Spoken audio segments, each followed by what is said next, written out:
चाल या smart study में हार्दिक अभिनंदन व स्वागत। दोस्तों, आज हम बहुत ही महत्वपूर्ण संज्ञा के अति महत्वपूर्ण प्रश्न जो बार बार भर्ती परीक्षा में पूछे जाते हैं ऐसे प्रश्नों का अध्ययन करेंगे। ये सभी प्रश्न लगभग आज हम 30 प्रश्नों का अध्ययन करेंगे। ये जो सभी प्रश्न हैं वो विगत एग्जामों में पूछे गए हैं और आगामी भर्ती परीक्षा में भी पूछे जा सकते हैं। यह क्लास हर कक्षा में पढ़ने वाले विद्यार्थियों के साथ साथ प्रतियोगिता में परीक्षा की तैयारी करने वाले जो विद्यार्थी हैं, कोई भी भर्ती परीक्षा हो जिनमें हिंदी व्याकरण आता है, उन सभी के लिए महत्वपूर्ण रहने वाली है क्लास, क्योंकि ये प्रश्न बहुत ही महत्वपूर्ण वेरी मोस्ट इम्पोर्टेंट प्रश्न हैं। एक बार आप अगर अच्छे तरीके से हमारे साथ बने रहेंगे, अच्छी तरीके देखेंगे, तो ये सभी प्रश्न आपके कंठस्थ याद हो जाएंगे। तो ऐसे प्रश्नों को अवश्य अध्ययन करना चाहिए। क्लास लाइक करें, शेयर करें। तो शुरू करते हैं महत्वपूर्ण प्रश्न, बार बार भर्ती परीक्षा में पूछे जाने वाले प्रश्नों को अध्ययन शुरू करते हैं। आज पहला प्रश्न है, जिन शब्दों का रूप लिंग, वचन और कारक के आधार पर बदल जाता है वे कहलाते हैं। यानी ऐसे शब्द जिनका रूप है वो लिंग, वचन और कारक के आधार पर बदल जाता है, उन्हें क्या कहते हैं? ए विकारी शब्द कहते हैं, एकार्थी कहते हैं, अवयव कहते हैं या फिर विकारी शब्द कहते हैं। प्रश्न संख्या 1 अच्छा प्रश्न है, तो इसका सही उत्तर होगा विकारी शब्द कहते हैं, यानी ऑप्शन संख्या 4 इसका सही उत्तर है। प्रयोग व व्याकरणिक प्रकार्य के आधार पर शब्दों के दो भेद बांटे गए हैं। एक होता है विकारी शब्द और दूसरा होता है अविकारी शब्द।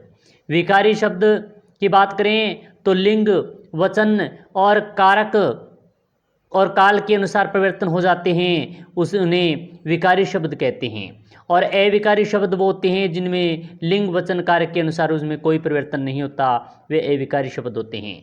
विकारी शब्द इसमें संज्ञा, सर्वनाम, विशेषण और क्रिया के आधार पर इन्हें बांटा गया है। प्रश्न संख्या 2 है अच्छा प्रश्न है, किसी व्यक्ति या वस्तु के नाम का बोध कराने वाले शब्द कहलाते हैं। किसी व्यक्ति है वस्तु के नाम का बोध कराने वाले शब्द को कहते हैं नामवाची, संज्ञा, नामधारी, विशेष। तो प्रश्न संख्या 2 का आप भी कमेंट के माध्यम से साथ साथ उत्तर बताते रहें। ये प्रश्न बहुत ही इंपॉर्टेंट, वेरी मोस्ट इंपॉर्टेंट सभी प्रश्न हैं, बार बार भर्ती परीक्षा में पूछे भी गए हैं। तो प्रश्न संख्या 2 का सही उत्तर होगा संज्ञा, यानी ऑप्शन संख्या 2 इसका सही उत्तर है। संज्ञा की बात करें, संज्ञा का शाब्दिक अर्थ की बात करें, सम प्लस ज्ञा अर्थात सम्यक ज्ञान कराने वाले शब्द होते हैं। अतः किसी व्यक्ति, वस्तु, स्थान, गुण, भाव, स्थिति का परिचय कराने वाले शब्द संज्ञा शब्द कहलाते हैं। अच्छा प्रश्न है। और संज्ञा के भेदों की बात करें तो संज्ञा के महत्वपूर्ण 3 मुख्य रूप से भेद माने गए हैं, व्यक्तिवाचक संज्ञा, जातिवाचक संज्ञा और भाववाचक संज्ञा। और इसके अलावा 2 अन्य भेद की बात करें तो समूहवाचक और द्रव्यवाचक संज्ञा, 2 भेद और भी माने गए हैं। अच्छा प्रश्न है। प्रश्न संख्या 3 देखें, संज्ञा का प्रकार नहीं है, संज्ञा के प्रकार में से कौन सा नहीं है? व्यक्तिवाचक, जातिवाचक, देशवाचक और भाववाचक। तो प्रश्न संख्या 3 अच्छा प्रश्न है, महत्वपूर्ण प्रश्न है, छोटी कक्षा के लिए ही महत्वपूर्ण है और साथ में सामान्य भर्ती परीक्षा जो भी होती है उनमें ये ऐसे प्रश्न पूछे लिए जाते हैं। तो प्रश्न संख्या 3 का सही उत्तर यानी संज्ञा का भेद प्रकार नहीं है, वह है देशवाची नहीं है, यानी ऑप्शन संख्या 3 इसका सही उत्तर होगा। प्रश्न संख्या 4 देखें, क्या निम्न में से किस समूह के सभी शब्द व्यक्तिवाचक संज्ञा हैं? इस प्रकार के प्रश्न बहुत बार पूछे जाते हैं, बहुत आते रहते हैं। यानी सभी शब्द व्यक्तिवाचक संज्ञा के बताने कौन से हैं? 1 नंबर है बहन, भारतीय, श्याम। 2 नंबर सुरेश, गंगा, सोमवार। 3 नंबर है वाराणसी, ठग, गाय। और 4 नंबर है हिमालय, रामचरितमानस और मित्रता। तो प्रश्न संख्या 4 का सही उत्तर सुरेश, गंगा और सोमवार ये सभी व्यक्तिवाचक संज्ञा के उदाहरण हैं। तो ऑप्शन संख्या 2 इसका सही उत्तर होगा। प्रश्न संख्या 5 है, निम्नलिखित में से किस विकल्प में सभी शब्द व्यक्तिवाचक संज्ञा है? यानी व्यक्तिवाचक संज्ञा के सभी शब्द हैं, कौन सा है ये बताना है। बकरी, घड़ी, चाचा, होली। 2 नंबर है जनवरी, पृथ्वी, चांदनी, चौक और प्रदीप। 3 नंबर है लड़ाई, ममता, हाथ, रामायण। 4 नंबर है गंगा, तालाब, नदी, समुद्र। तो प्रश्न संख्या 5 का सही उत्तर होगा कि सभी व्यक्तिवाचक संज्ञा के उदाहरण हैं तो वह जनवरी, पृथ्वी, चांदनी चौक और प्रदीप ये व्यक्तिवाचक संज्ञा के उदाहरण हैं। तो ऑप्शन संख्या 2 इसका सही उत्तर होगा। महत्वपूर्ण अच्छा प्रश्न था। प्रश्न संख्या 6 है तालाब में कमल का फूल खिला है, रेखांकित शब्द संज्ञा का प्रकार है। तालाब में कमल का फूल यानी कमल के नीचे अंडरलाइन है तो कमल का फूल खिला है, तो रेखा के शब्द कमल दिया गया है। तो कमल में किस प्रकार की संज्ञा ये बताना है। जातिवाचक संज्ञा, व्यक्तिवाचक संज्ञा, भाववाचक संज्ञा, इनमें से कोई नहीं। तो प्रश्न संख्या 6 का उत्तर कमल में बताना है कि कौन सी संज्ञा है। तो हमें आशा नहीं पूर्ण विश्वास ये है कि आप इसका उत्तर कमेंट के माध्यम से अवश्य बताएंगे और क्लास लाइक शेयर करेंगे। तो इस प्रश्न संख्या 6 है कमल में संज्ञा बतानी है कि कौन सी होगी। तो आप अवश्य लिखें व्यक्तिवाचक या फिर जातिवाचक या भाववाचक है, इनमें से कोई नहीं। जो भी उत्तर होगा वो कमेंट के माध्यम से बताएंगे। आपके कमेंट का इंतजार रहेगा। हमें पूर्ण विश्वास है कि आप अवश्य इसका उत्तर बताएंगे। प्रश्न संख्या 7 है पुस्तक किस प्रकार की संज्ञा है। जातिवाचक, व्यक्तिवाचक संज्ञा, भाववाचक संज्ञा, इनमें से कोई नहीं। तो प्रश्न संख्या 7 का सही उत्तर होगा जातिवाचक संज्ञा यानी ऑप्शन संख्या 1 इसका सही उत्तर है। जातिवाचक संज्ञा जो शब्द किसी प्राणी, पदार्थ या समुदाय की पूरी जाति का बोध कराते हैं उन्हें जातिवाचक संज्ञा कहते हैं।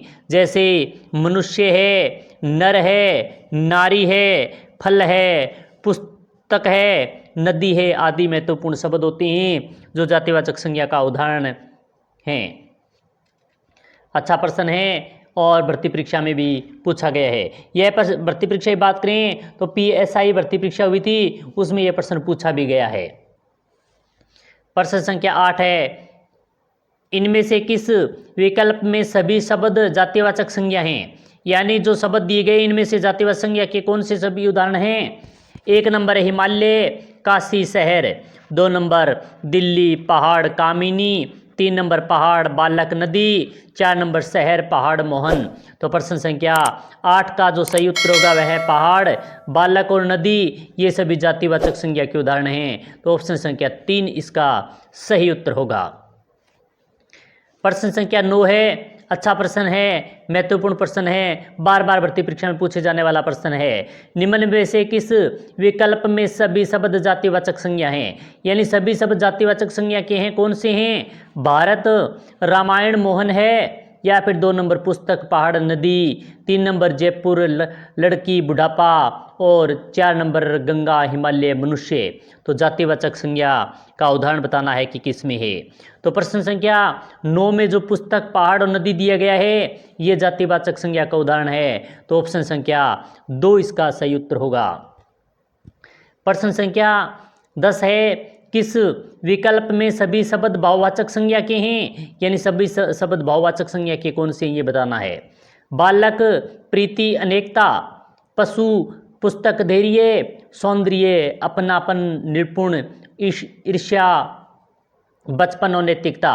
तो प्रश्न संख्या 10 अच्छा प्रश्न है। तो इसका जो सही उत्तर होगा वह है ईर्ष्या, बचपन और नैतिकता यानी ऑप्शन संख्या 4 इसका सही उत्तर है। ईर्ष्या, बचपन, नैतिकता ये सभी भाववाचक संज्ञा के उदाहरण हैं, बाकी अन्य भाववाचक संज्ञा का उदाहरण नहीं है।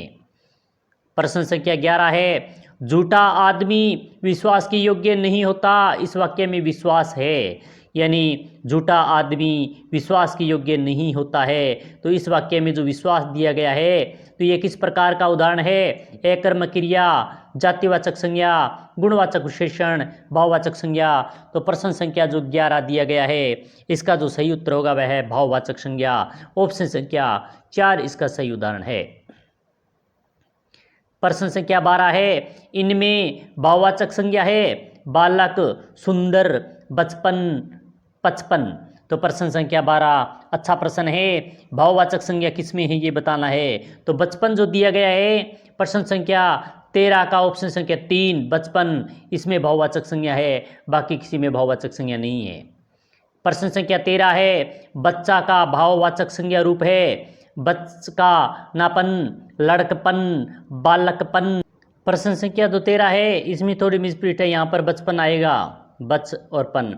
तो बच्चा का भाववाचक संज्ञा बचपन बनता है, तो ऑप्शन संख्या 4 इसका सही उत्तर हो जाएगा। प्रश्न संख्या 14 है, किस विकल्प में सर्वनाम से बने भाववाचक संज्ञा है?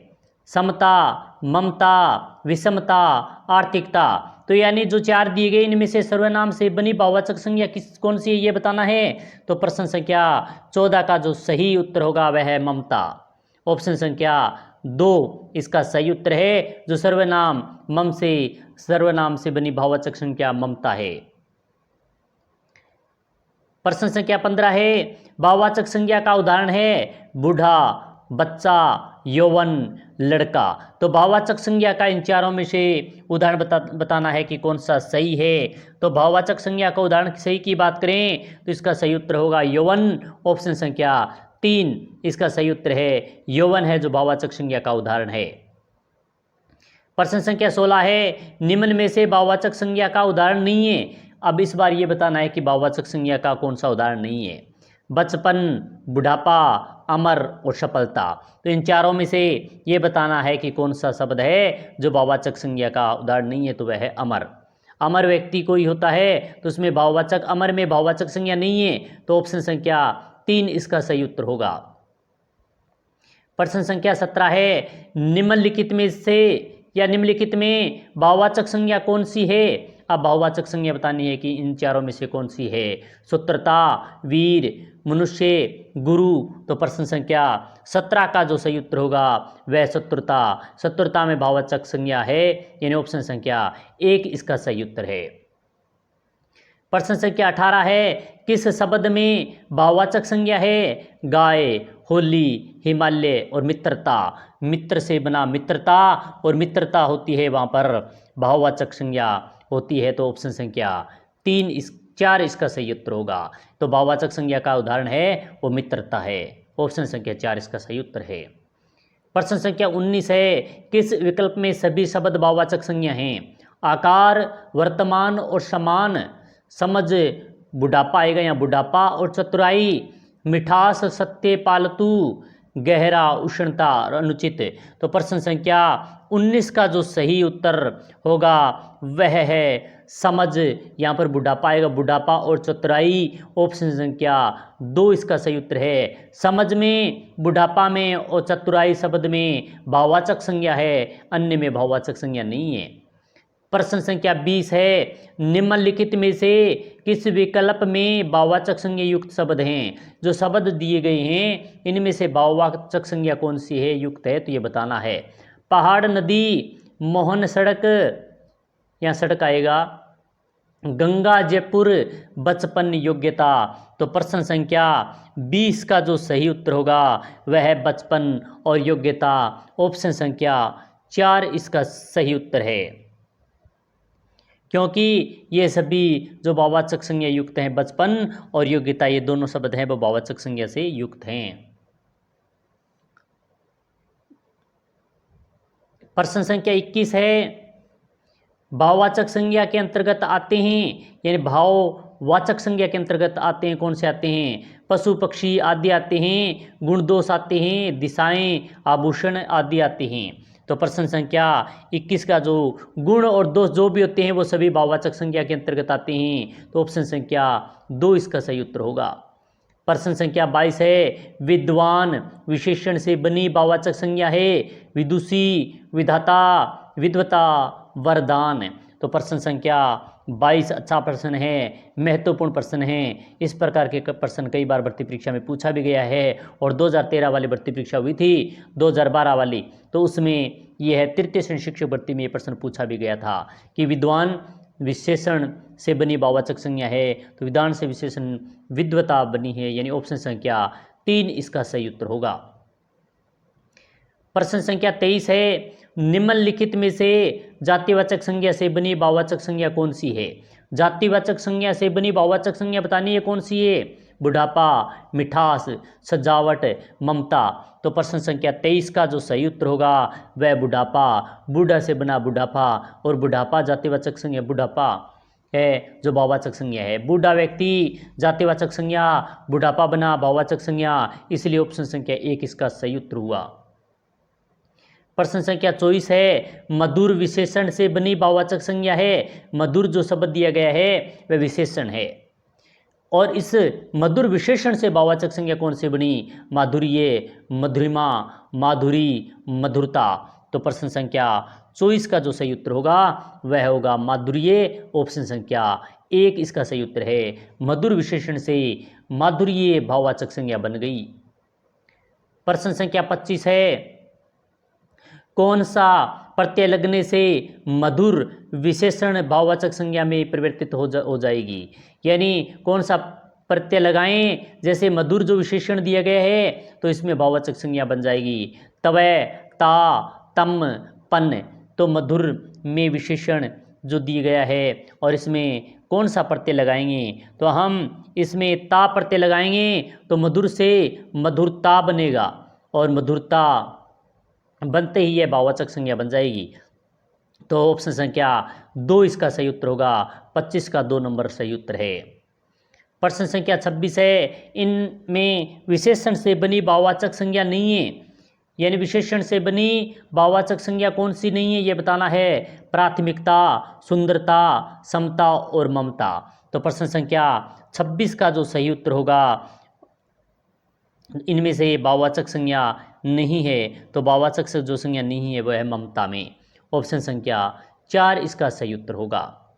प्रश्न संख्या 27 है, निम्नलिखित में से किस विकल्प में सभी शब्द भाववाचक संज्ञा के नहीं है? जो शब्द दिए गए हैं 4 हैं ऑप्शन, और चारों में ही 3-3 हैं, तो 12 शब्द हो गए, और 12 में से ये बताना है कि भाववाचक संज्ञा का शब्द कौन सा नहीं है। 1 नंबर है मिठास, शिष्टता और महात्म्य। 2 नंबर दिया गया है राष्ट्रीयता, देवत्व, माधुर्य। 3 नंबर नम्रता, दासता और व्यवहारिक। और 4 नंबर है दानव, मनुष्य और ब्राह्मण। तो सभी में जो दिए गए भाववाचक संज्ञा है, मगर एक ऑप्शन संख्या 4 बचा है, उसमें भाववाचक संज्ञा का उदाहरण नहीं है। तो ऑप्शन संख्या 4 इसका सही उत्तर होगा। प्रश्न संख्या 28 है, किस विकल्प में सभी शब्द क्रिया से बनी भाववाचक संज्ञा है? यानी क्रिया से बनी भाववाचक संज्ञा बतानी है कौन सी है। पढ़ाई, लिखावट। 2 नंबर है भलाई, सजावट। 3 नंबर बुराई, बनावट। 4 नंबर है अच्छाई, दिखावट। तो प्रश्न संख्या 28 का जो सही उत्तर होगा पढ़ाई, लिखावट, यानी ऑप्शन संख्या 1 इसका सही उत्तर है। 28 का ऑप्शन संख्या 1 सही उत्तर है। प्रश्न संख्या 29 है, भाववाचक संज्ञा शब्दों में बनाए गए क्रियापदों का सही विकल्प है। यानी भाववाचक संज्ञा शब्द दिए गए हैं और इनमें क्रियापदों का सही विकल्प सही चुनना है। लिखावट, लिखना। पहचान, पहचानना। हंसी, हंसेगा। जीवन, जिया। तो प्रश्न संख्या 29 का जो सही उत्तर होगा लिखावट और लिखना। ऑप्शन संख्या 1 इसका सही उत्तर है। प्रश्न संख्या 30 है, जातिवाचक संज्ञा से निर्मित भाववाचक संज्ञा है। पशुता, एकता, वीरता, निकटता। तो जातिवाचक संज्ञा से निर्मित भाववाचक संज्ञा बतानी है, तो इसका जो सही उत्तर होगा वह होगा पशुता। ऑप्शन संख्या 1 इसका सही उत्तर है। तो आज हमने बहुत ही महत्वपूर्ण बार बार भर्ती परीक्षा में पूछे गए वेरी मोस्ट इम्पोर्टेंट 30 प्रश्नों का अध्ययन किया। हिंदी व्याकरण में संज्ञा बहुत ही महत्वपूर्ण इम्पोर्टेंट टॉपिक है और इससे संबंधित भर्ती परीक्षा में प्रश्न भी बहुत आते हैं, तो बार बार भर्ती परीक्षा में प्रश्न पूछे भी जाते हैं। तो ये ऐसे प्रश्नों का हमने अध्ययन किया जो एक बार नहीं, कम से कम 3-3, 4-4 बार प्रश्न भर्ती परीक्षा में आए हुए वो प्रश्न हम लेकर आए हैं। आशा करते हैं क्लास आपको अच्छी लगी होगी। अच्छी लगी तो लाइक और शेयर करना न भूलें, साथ ही में बेल आइकन दबा के रखें क्योंकि इसी प्रकार के अन्य क्लास का नोटिफिकेशन आपको मिल सके और ऐसे विद्यार्थियों तक इन क्लासों को पहुंचाएं जो अभी तक ऐसे प्रश्नों से वंचित हैं और जो अपनी तैयारी में 4 चांद लगा सकें।